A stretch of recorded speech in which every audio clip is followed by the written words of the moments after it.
Marjo. Ay, hindi,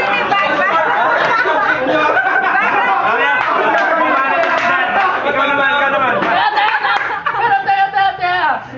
Marjo ang nabunggo. Una mo ka na makakang dado. Kacho! Marjo pala, Marjo. Pangalan niya Marjo.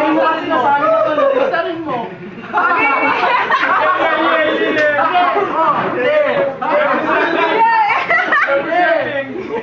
Representing the Philippines. Brad, tapos na yung turn mo ha.